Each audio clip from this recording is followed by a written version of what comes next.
दोस्तों नमस्कार। मैं राजीव आज पुनः बहुत दिनों के बाद स्वयं उपस्थित हो रहा हूं उस वीडियो के माध्यम से। बाकी अभी तक जो भी 7वें चरण के संदर्भ में हमको सूचना प्राप्त होती थी वो किसी वीडियो के माध्यम से हम आप तक पहुंचाने का प्रयास कर रहे थे। आप सबसे कई बार वार्ता के दौरान मैंने कहा है कि कॉलेज के कामों को लेकर व्यस्तता कुछ बढ़ी है, फिर भी आज हमने कुछ गतिविधियां जो देखी है या कुछ साथियों के साथ बातचीत के बाद जो मेरे कानों तक पहुंची है, उसके बाद मैंने कई लोगों से बातचीत किया। पटना भी बात हुआ कुछ लोगों से और अन्य साथी जो हैं उनसे भी बात हुई। उसमें आलोक श्रीवास्तव जी हैं, ज्ञानतोष झा जी हैं, आलोक यादव जी हैं, गौतम जी हैं। इन सबसे, अनिल जी से भी मेरी बातचीत हुई, सबसे मेरी बातचीत हुई है। एक चीज मैं फिर आश्वस्त कर रहा हूं कि बहुत दिनों के बाद सरकार जो है वो सकारात्मक दिशा में बढ़ती हुई लग रही है। अभी तक यही वर्तमान के शिक्षा मंत्री ये कहते थे, जब हम बात करते थे या आंदोलन की कोई चर्चा उनसे पत्रकार करता था तो कहते थे कि 16 लाख वाले से पूछिए, उससे मांगिए, हम तो देने के लिए बैठे हैं। बट अब कुछ टेंटेटिव डेट आपके सामने, हमारे सामने वो रख रहे हैं। कुछ साथियों में नो डाउट निराशा है और होगी भी, ये मानवीय स्वभाव है हमारा, क्योंकि बहुत लेट हुआ है, इसमें कहीं दो राय नहीं है। लेकिन यदि सोशल साइंस के संबंध में, जैसा कि कंप्यूटर साइंस में 7,7300 समथिंग जो सीट बढ़ी, उसी तरह से सोशल साइंस में भी लमसम 10,000 सीट होने जा रही है। आज जो बात हुई है उसके आधार पे 10,000 सीट जो होने की बात हो रही है, यदि वो सच्चाई है तो ये कम नहीं है। मैं बार बार कह रहा हूं और कई बार मैंने कहा है कि ये सीट कम नहीं है। 10,000 सीट यदि सोशल साइंस को मिल रहा है तो थोड़ा सा हम लोगों को उस तरफ भी ध्यान देना होगा, देख करके इंतजार करना होगा कि क्या वो सही में आ रहा है या नहीं आ रहा है।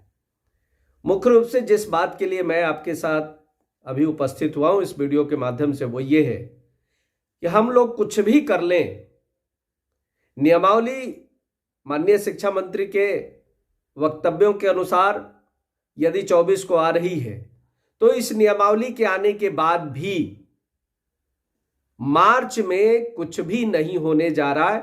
मार्च के अंत में ही आपका विज्ञापन आपके पास होगा। कारण यह है, उन तकनीकी पहलुओं को समझिए, इसकी चर्चा कोई नहीं कर रहा।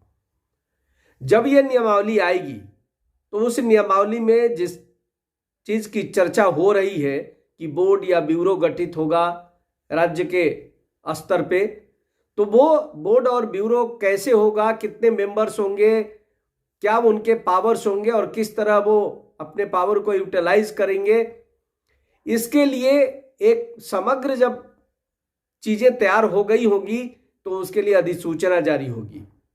उस अधिसूचना के बाद वो गठन होगा और गठन होने के बाद वो नियमावली के अकॉर्डिंग आपका विज्ञापन तैयार करेंगे और उसी विज्ञापन में किस आधार को बना करके मेधा सूची बनाई जाएगी वो तय होगा। वो अभी नहीं होगा, नियमावली में तो एकदम नहीं होगा। इसलिए थोड़ी सी मुझे जहां तक लगती है ये बात कि हम लोगों को 24 का इंतजार करना होगा। और हम लोगों को सबसे ज्यादा जो इंतजार करने की आवश्यकता है वो ये है कि जो अगली कैबिनेट बैठक है उसकी लेटर कब आ जाते हैं।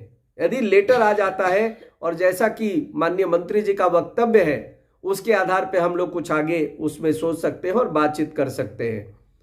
तो यह है कि यदि नियमावली आ भी गई तो आपका विज्ञापन मार्च के अंत या अप्रैल के फर्स्ट वीक तक ही संभव है, इसके पहले नहीं। और जो मेरी जानकारी है उसके अनुसार मैं फिर कह रहा हूं कि बजट सत्र के पहले नियमावली आ जाएगी और इस पे भरोसा करने ही पड़ेंगे, क्योंकि इसके अलावा आपके पास कोई रास्ता नहीं है। हमारे आपके चाहने से कोई मंत्री नहीं बदल जाता, और मंत्री जो बोल रहा है उस पर आपको फेथ करना ही पड़ेगा। हाँ, यह स्वाभाविक है कि बहुत सारी ऐसी चीजें हमारे सामने आई जो फेथफुल नहीं है, बट इसके अलावा कोई रास्ता नहीं है कि यदि वो टेंटेटिव कोई डेट हमारे सामने रख रहे हैं तो उस पर हम विश्वास के साथ थोड़ा टीके। इसी वक्तव्य को रखने के लिए हम आपके सामने उपस्थित हुए थे। आप सबको शुभ रात्रि। और मैं कल 8:30 बजे लाइव रहूंगा।